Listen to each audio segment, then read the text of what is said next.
গাজীপুর জেলার মানুষের ন্যায় বিচার নিশ্চিত করার প্রধান কেন্দ্র গাজীপুর জজ কোর্ট।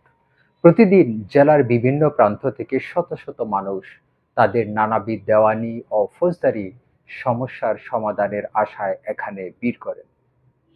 আইন আদালত সাধারণ মানুষের অধিকার রক্ষার একটি গুরুত্বপূর্ণ মাধ্যম। জমি সংক্রান্ত বিরোধ, পারিবারিক দ্বন্দ্ব, প্রতারণা, ফৌজদারি অপরাধ সহ নানা সমস্যার আইনি সমাধান এই আদালতের মাধ্যমে পাওয়া যায়।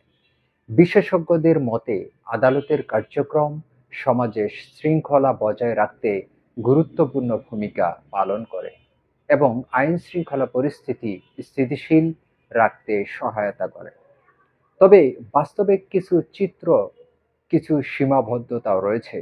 আদালতে মামলা জট একটি বড় সমস্যা হিসেবে দেখা দিয়েছে। অনেক ক্ষেত্রে একটি মামলার নিষ্পত্তি হতে দীর্ঘ সময় লেগে যায়, যা বিচার প্রার্থীদের ভোগান্তি অনেক গুণ বৃদ্ধি পায়। এছাড়া আইনগত প্রক্রিয়া সম্পর্কে অজ্ঞতা, উচ্চ ব্যয় এবং দালাল চক্রের দৌরাত্ম্য সাধারণ মানুষের জন্য বাড়তি চাপ সৃষ্টি করে। আদালতে আসা একাধিক বিচার প্রার্থী জানান, ন্যায় বিচার পাওয়ার আশায় তারা এখানে আসেন, কিন্তু দীর্ঘসূত্রিতা ও খরচের কারণে অনেকেই হতাশ হয়ে পড়েন। অন্যদিকে আইনজীবীরা বলছেন, মামলার সংখ্যা বৃদ্ধি এবং বিচারক সংকটের কারণে এই জটিলতা তৈরি হচ্ছে।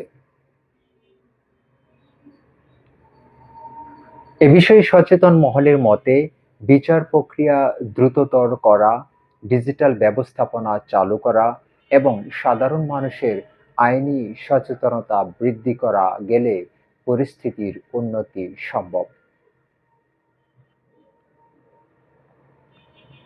সব মিলিয়ে গাজীপুর জজ কোর্ট মানুষের ন্যায় বিচার পাওয়ার অন্যতম ভরসা স্থল হলেও এর কার্যক্রমকে আরো